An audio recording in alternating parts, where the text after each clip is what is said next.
Hi everybody, this is Imagine a Miracle Every Day, and we are going to be for November the 10th. This is number day 17 in this series.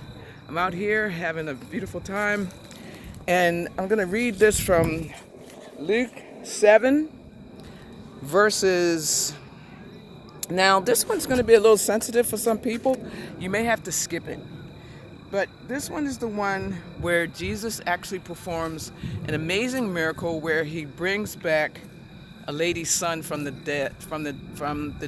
And if you're sensitive to things like that, then you can skip this one and just choose another miracle of your own.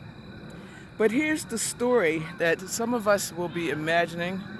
I have imagined this many times and it really helped me a lot. Got a lot of geese over there. Wow. So look at that. I don't know if you can see them, but here they are. This story starts out after some other miracles, and it came to pass from 11, verse 11. It came to pass the day after that he went into a city called Nain, and many of his disciples went with him, and much people. Now when he came nigh to the gate of the city, behold, there was a dead man carried out. So here's where you want to imagine yourself with that Jesus is with his disciples, and they come up to the gate of the city of Nain.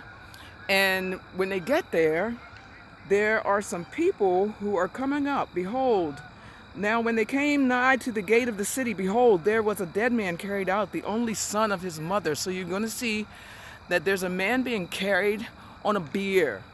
And people are carrying him out. His mother is there. He's her only son, and she was a widow. And much people of the city was with her. So you can imagine a whole crowd of people who are mourning this particular young man.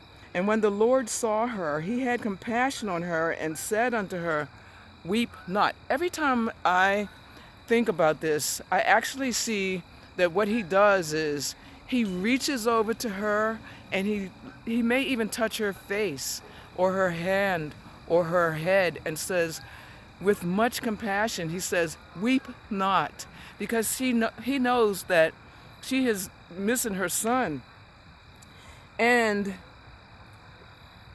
he says that, and she stops, everybody stops. And when he came and touched the bier, so he raises his hand and he touches the bier, and they that bare him stood still. So you want to see this in your mind, that Jesus touches the bier, they all stand still.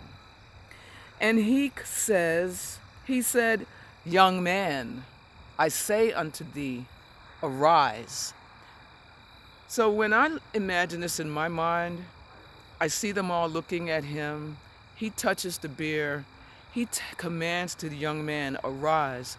And then what happens is that because he calls forth the power of God, who is the only power there is, who can restore life, that power comes back into the young man, and it starts beating his heart, circulating the blood.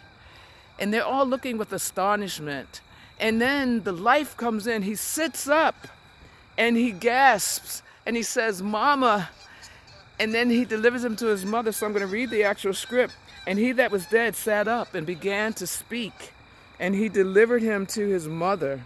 And there came a fear, which when they say a fear, that means that they were glorifying him on them all. And they glorified God, saying that a great prophet is risen up amongst us, and that God hath visited his people. That's verse 16. So when you're imagining this particular scene, if you're able to, you can feel the energy surge through you that Jesus used, that God provided to bring back the life. If that's something that's scary or creepy to you, then don't do it. But when I imagined that the life force came back into the young man, I felt so connected to God. I felt so connected in a way I never had felt before that it was really worth it for me to take a chance and go ahead and imagine this miracle. So on that, have a wonderful time imagining. Continue to imagine these miracles so that it continues to activate your light, your Christ consciousness, and give you power and authority and dominion over the life that you're living, because you have that power. God's given it to you and wants you to use it.